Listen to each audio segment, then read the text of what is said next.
Egy a nyilvánosság elől elzárt területen most kivételes esemény zajlik. A nyári hőségben katonai jármű robog újságírókkal a fedélzetén. Néhány erdőfoltnál, magaslatnál megállnak, és előkerülnek a kamerák, a mikrofonok. A táborfalva határában meghúzódó tájat több mint egy évszázada a katonaság használja. Vajon miért ilyen érdekes ez a kopár pusztaságnak tűnő vidék? Táborfalva, a természetes lőtér.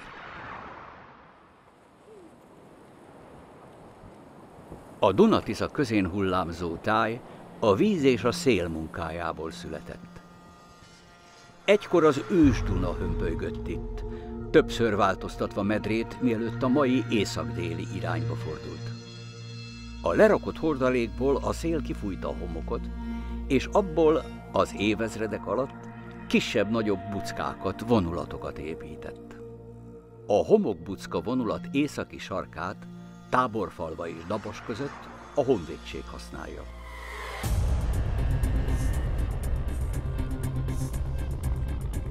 A területet még 1875-ben vásárolta meg az akkori katonai kincstár, és 10 évvel később már Baraktábor néven tartották nyilván. A 140 év alatt lovas huszárok, szovjet gépesített lövészezred, sőt, amerikai páncélosok is gyakorlatoztak itt.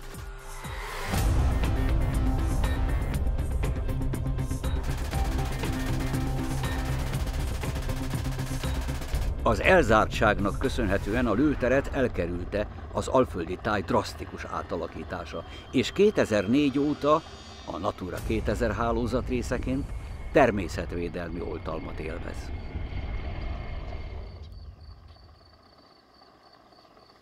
A szép koratavaszi délutánon sokan türelmetlenül várják, hogy végre elüljön a csatazaj. Az ürgéknek temérdek a dolguk. A szétlőtt roncsok kiszolgált járművek között vertek tanyát, és a hosszú álomban töltött téli hónapok után a tavasz új energiával tölti fel őket. Járataikat tisztítják, építik, miközben félszemmel egymást lesik.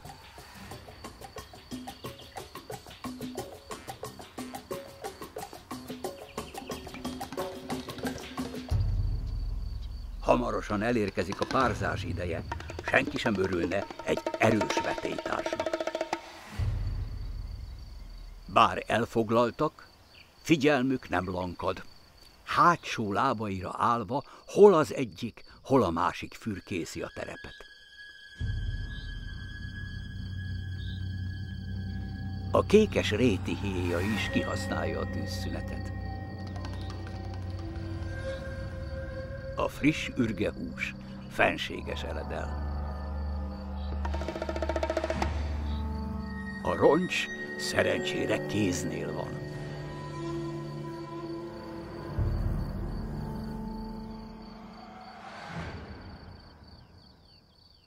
Miután elmúlt a veszély, folytatódik a munka.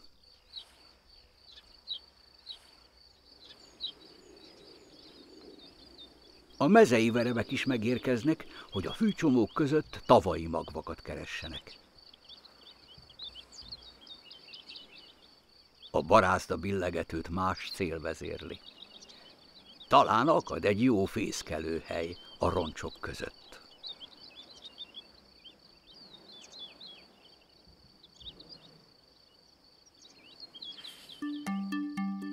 A honvédségi gyakorlótér távoli sarkában most nem katonák, hanem természetvédők vágnak neki a száraz gyepnek, csatárláncban. Rákosi viperát keresnek. A lőtéren az állami és civil szervezetek nagyszabású természetvédelmi projektbe fogtak, ennek egyik fő célja a rákosi vipera védelme.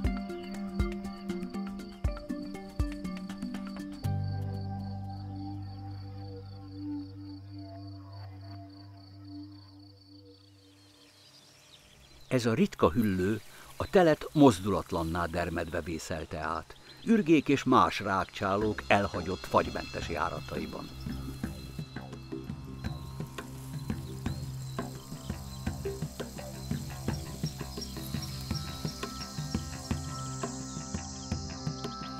A tavaszi nap melegéből merít erőt, mielőtt útjára indul.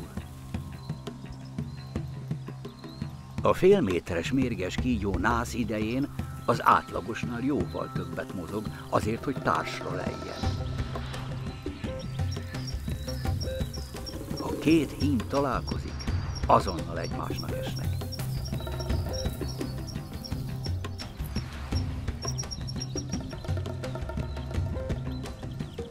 Addig tekeregnek, küzdenek egymással a fűben, míg a vesztes el nem hagyja a csatateret.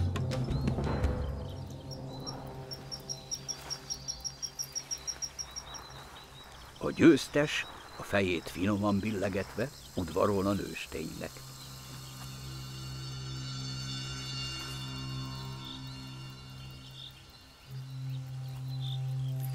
Nászukból majd 100 nap múlva a nyár végén születnek meg az utódok.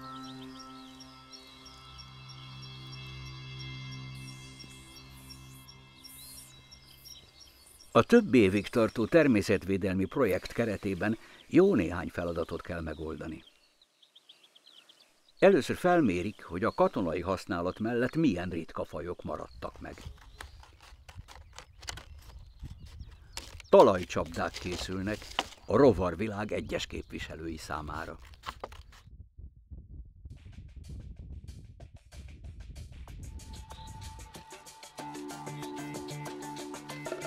A homokhoz speciális fajok alkalmazkodtak.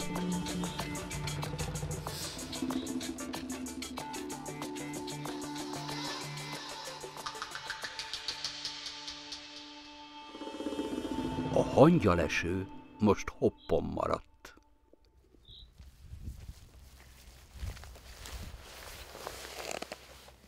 A terület egyik legértékesebb bogara a fokozottan védett magyar futrinka.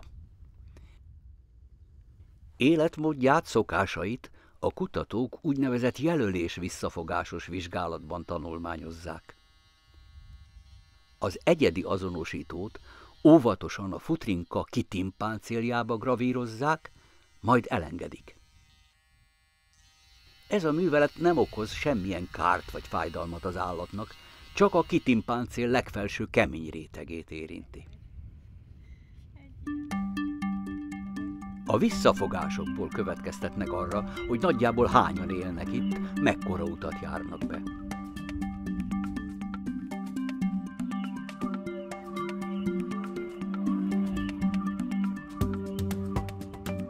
A lőtér központi részét intenzíven használja a katonaság. Gránátok robbannak, lánctalpak tapossák a talajt, ropognak a fegyverek. A földről felemelkedő célpontok között a Nemzeti Park munkatársai most a növényvilágot vizsgálják. Jó pár ritka és védett fajra találnak.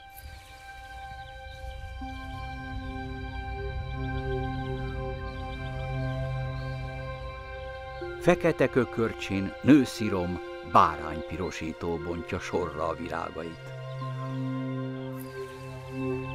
A fehérvirágú galagonyabokrokkal díszített száraz homoki tájat nedves láprétek és vízben álló láperdők színesítik.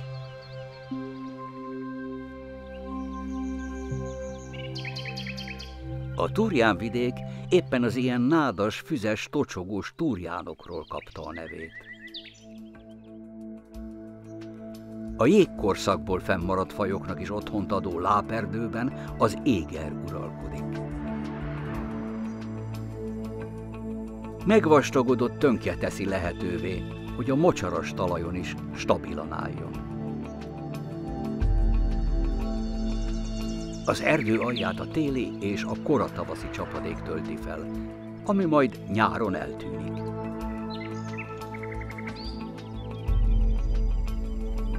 A környező nedves rétet nősziromfajok, orchideafélék tarkítják.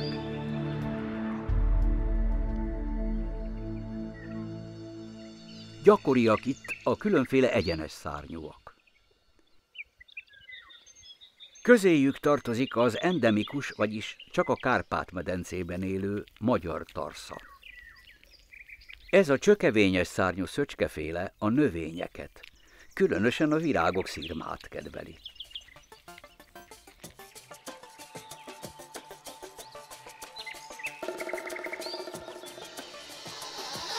Miközben növekszik, többször is vedlik.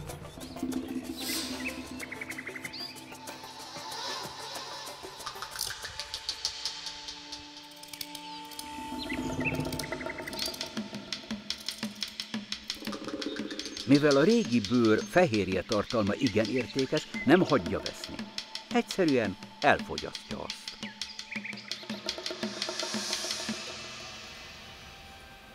Vannak a lőtéren olyan növények is, amelyek veszélyt jelentenek az őshonos természeti környezetre.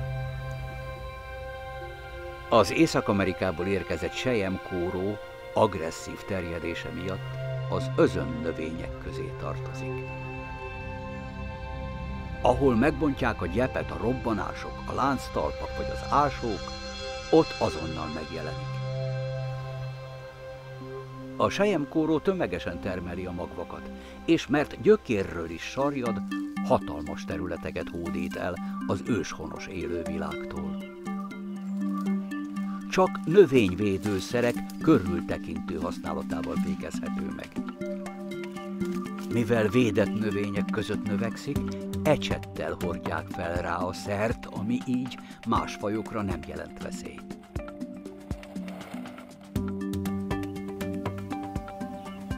Az idegenhonos, agresszíven terjedő fajok az erdőt is fenyegetik. A bálványfa ellen is a növényvédőszerek hatékonyak.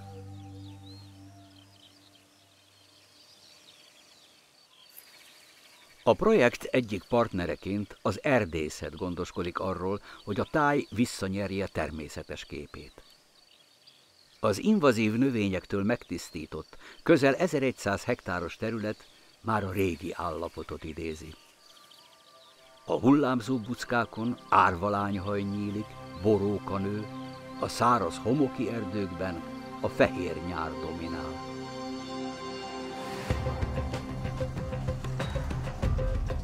A táborfalvai lő- és gyakorlótér a 20. század elején élte a fénykorát. A második világháború után a magyar és a szovjet hadsereg egyaránt használta. Most a NATO idejében sem csendes az élet.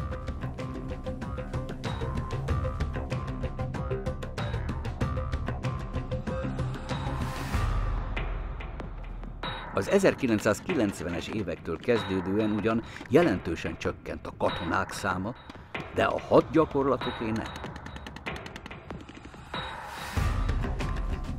Napjainkban például a koszovói, ciprusi missziókba induló katonákat készítik fel itt. A lőtér más részein hétköznapjait éli az állatvilág. A búbosbanka fészke a közeli roncsban rejtőzik. Nem is lehetne ennél nagyobb biztonságban a családja. Az erős vasszerkezetet még az ember sem bontja szét egykönnyen.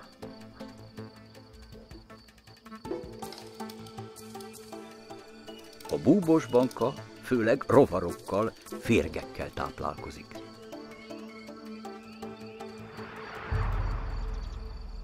Hosszú hajlott csőrével a tücsköt, a lótetűt is kihúzza a járatból.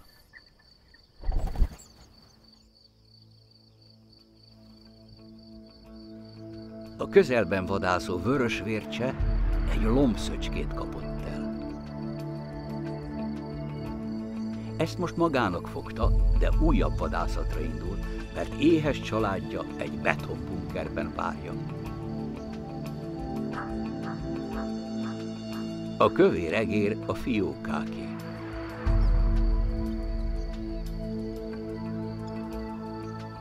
A búbosbankához hasonlóan ő is kihasználja azt, amit az ember épített és hagyott hátra.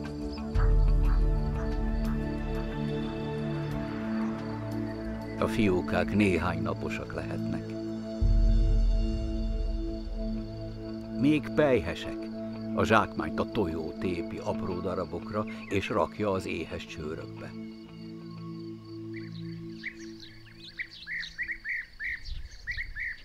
A gyurgyalagok nemrég érkeztek vissza afrikai telelőhelyükről.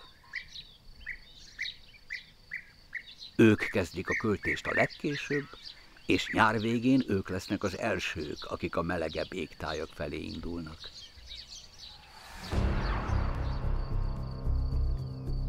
Bár megszokták az embert, az eseményeket inkább távolról figyelik.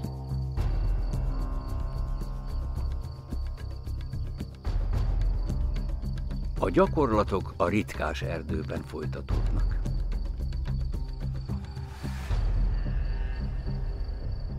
A bokrok között terepszínű ruhába öltözött, álcafestékkel bekent arcú katonák rejtőznek. Az egyik biztosítja társait, miközben fedezékbe jutnak. A természetben a lappantyú az álcázás mestere. Az éjszaka aktív madár a földön fészkel. Tojásait a száraz avar közé rakja. A nappalokat többnyire mozdulatlanná dermedve tölti. A fiókái ellenben annál aktívabbak. A közeli zaj hangjára jobb visszabújni az anya szárnyai alá.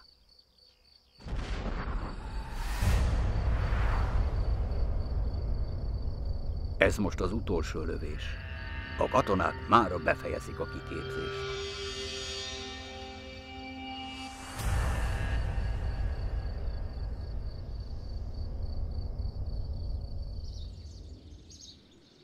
Miközben a bázisra tartanak, a gólyák figyelik őket. A hatalmas gólyafészek több évtizede áll a táborfalvai bázis bejáratánál. Számos generáció nőtt fel benne.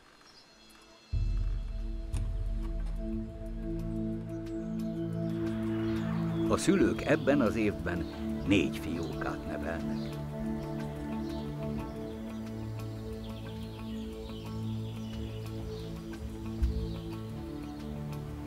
A vizes és száraz élőhelyek változatos mozaikja elegendő élelmet kínál a gólya családnak. A lőtér délkeleti határában húzódó erdő felszínét az egykori intenzív robbantások alakították. A régi időkre lépten nyomon a szabályos kör alakú tölcsérek emlékeztetnek. Mivel itt ma már nincs katonai tevékenység, az erdő visszafoglalta a területet, és most már mindenkinek szabad a bejárás.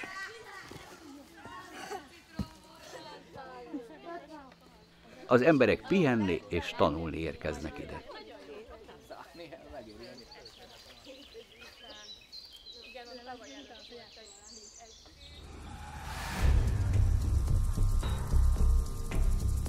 A katonai gyakorlótéren a legnagyobb veszélyt a tüzek jelentik. A legfontosabb a megelőzés. A gyakorlatokon a tűzoltók is mindig jelen vannak. A boróka nehezen regenerálódik. Egy véletlenül elszabadult tűz miatt egy évszázadnak is el kell telnie ahhoz, hogy a táj a régi képét mutassa. A természetvédők célja, hogy a lő- és gyakorlótéren a katonai használat mellett fennmaradjanak a ritka növény- és állatfajok. Ezen munkálkodik a Duna-Ipoly Nemzeti Park igazgatóság, összefogva a Honvédelmi Minisztériummal, a Budapesti Erdőgazdasággal és a WWF Magyarországgal. Tevékenységükhöz az anyagi hátteret az Európai Unió LIFE természet alapja biztosítja. Számos faj élete a gyepen zajlik. A projekt keretében állattartó gazdáknak adják bérbe a legelőket, mivel a kaszálás eltünteti a mozaikosságot. A legelő állatok nyomában a rövidre rágott fű vadászterületként, a hosszan hagyott sűrű foltok pedig búvóhelyként szolgálnak. A rákosi vipera a sűrű foltok egyikében, a nyár közepén szüli meg utódait.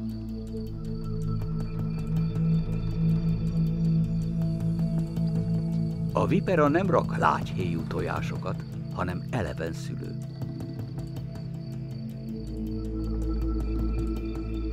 Az alig 12-16 cm hosszú fiatalok azonnal önállóak lesznek. Főleg egyenes szárnyúakkal, leginkább tücskökkel táplálkoznak. Ez a tücsök most megmenekült. A kis vipera nem törődik vele. Első vedlését élte át.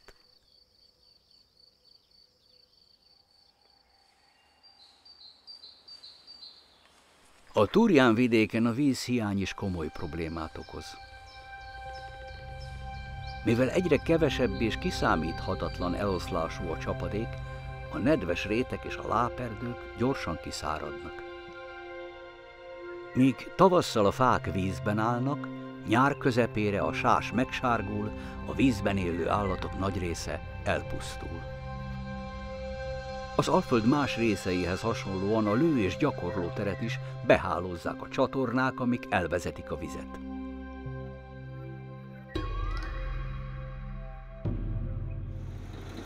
A projekt keretében új csatornák és zsiliprendszer épült, hogy a száraz években a Duna irányából vízzel lássa el az égeres láperdőt. A nedvesebb években pedig ne engedje elfolyni a téli-tavaszi csapadékot. Így már van esélye annak, hogy visszatérjenek olyan ritka halfajok, mint például a réti csík vagy a lápipóc.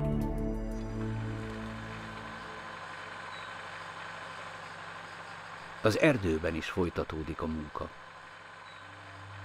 A projekt terület egy részén az idegenhonos akácot és a fenyőt kivágják, a helyükre őshonos fafajokat ültetnek. Az erdőfelújítás előtt katonai szakértők lőszermentesítenek. Gyakran még a világháborúk idejéből származó fel nem robbant aknák, lövedékek is előkerülnek.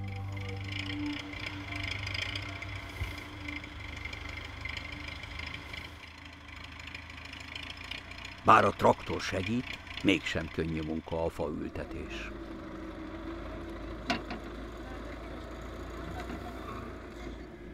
A földbe dugott csemeték mellett gondosan le kell taposni a földet, hogy a gyökerük jól megkapaszkodhasson a talajban. Egy év múlva az idegenhonos faültetvény helyén hazai nyárcsemeték fejlődnek.